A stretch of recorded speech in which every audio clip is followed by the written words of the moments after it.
We begin today in Florida, where environmental officials have confirmed that one of the state's nuclear power plants is a contributing threat to well fields millions of people rely on for drinking water. As RT first reported, the network of cooling canals at Turkey Point Nuclear Power Plant has caused a massive underground saltwater plume to expand beyond the boundary where canal water is allowed to seep into groundwater. Florida Power and Light, the state's largest utility company, operates the nuclear plant. Now the utility company is under deadline to provide answers. RT's Marina Portnaya brings us the details from Miami. The power company millions of Florida residents rely on is being told to clean up its pollution.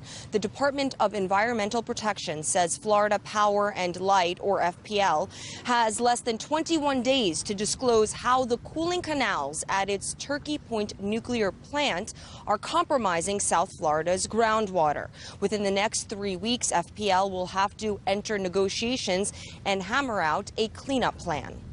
According to a DEP notice sent on Monday, the agency will come up with its own measures in 60 days if state and FPL officials fail to agree.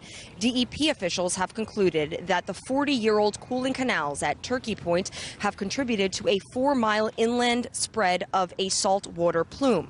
The nuclear power plant is located on South Florida's coastline, sandwiched between 2 national parks and near the Florida Keys Sanctuary, an ecologically sensitive region. The facility sits on top of the Biscayne Aquifer, a 4,000 square foot groundwater supply for more than 3 million people in Miami and Florida Keys. Last month, a study commissioned by Miami-Dade County concluded that Turkey Point is leaking tritium, a radioactive isotope 215 times above normal levels. FPL says its operations at Turkey Point do not endanger the drinking water supply. Meanwhile, 2 environmental groups have threatened to file a federal lawsuit against the utility company under the Clean Water Act unless all the growing issues are immediately addressed. Issues critics categorize as public health threats.